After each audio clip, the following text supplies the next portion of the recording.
সুন্দরগঞ্জে স্বেচ্ছাসেবক দলের কমিটি ঘিরে তীব্র বিতর্ক। ত্যাগীদের বাদ দিয়ে সুবিধাবাদীদের স্থান টাকার বিনিময়ে কমিটি দেওয়ার অভিযোগে সংবাদ সম্মেলন।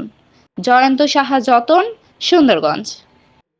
গাইবান্ধার সুন্দরগঞ্জ উপজেলা বামনডাঙ্গা ইউনিয়ন স্বেচ্ছাসেবক দলের আহ্বায়ক কমিটিকে পকেট কমিটি বলে অভিযোগ করেছে দলের একাংশ। ওই কমিটি বাতিল করে দলের ত্যাগী নেতাকর্মীদের নিয়ে পুনরায় নতুন কমিটি গঠনের দাবি করেছে তারা। শনিবার বিকেলে বামনডাঙ্গা ইউনিয়ন স্বেচ্ছাসেবক দলের ব্যানারে নবগঠিত কমিটির একাংশ নেতাকর্মীরা সংবাদ সম্মেলন ও প্রতিবেদন সভায় এ অভিযোগ ও দাবি জানান। সংবাদ সম্মেলন ও প্রতিবাদ সভায় বক্তারা বলেন, গত 13 ডিসেম্বর উপজেলা স্বেচ্ছাসেবক দলের আহ্বায়ক গোলাম আজম সরকার ও সদস্য সচিব মতিয়ার রহমান স্বাক্ষরিত বামনডাঙ্গা ইউনিয়ন স্বেচ্ছাসেবক দলের 21 সদস্য বিশিষ্ট আহ্বায়ক কমিটি অনুমোদন দেওয়া হয়। এতে আশিকুর রহমান আশিককে আহ্বায়ক ও নাজমুল হুদাকে সদস্য সচিব করা হয়। আর এতে দলের কমিটি নিয়ে তৃণমূল নেতাকর্মীদের মধ্যে তীব্র অসন্তোষ ও উত্তেজনা বিরাজ করছে।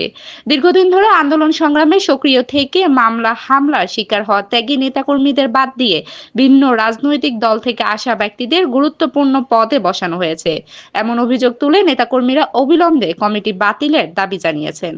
দলের দুটি গুরুত্বপূর্ণ পদে আহ্বায়ক ও সদস্য যাদের করা হয়েছে, দলের জন্য তাদের কোনো ত্যাগ নেই। 5ই আগস্টের পর বসন্তে কোকিলের মতো তারা অন্য দল থেকে ছুটে এসে টাকার বিনিময়ে কমিটির গুরুত্বপূর্ণ পদ দুটি বাগিয়ে নিয়েছে।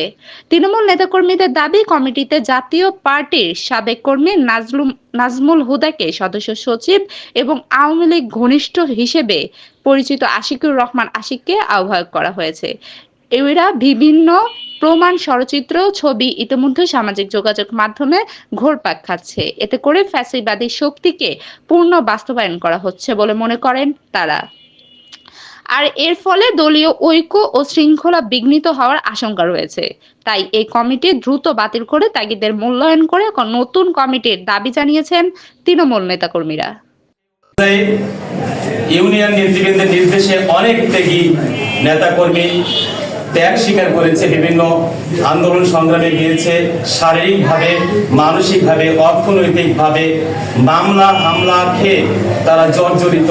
শুধুমাত্র আগস্টের পরে, এখন দেখা যাচ্ছে যে 5 আগস্টের পরে অনেক জাতীয় পার্টি থেকে আসা, বিএনপি থেকে আসা, কিছু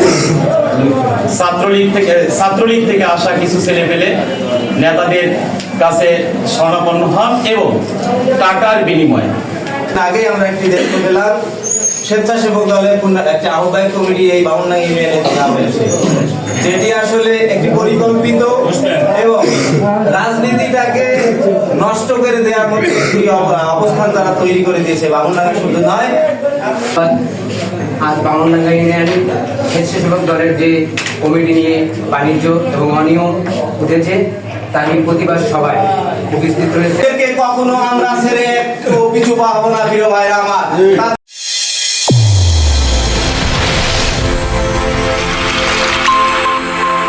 চ্যানেল A1 হৃদয়ের স্পন্দন।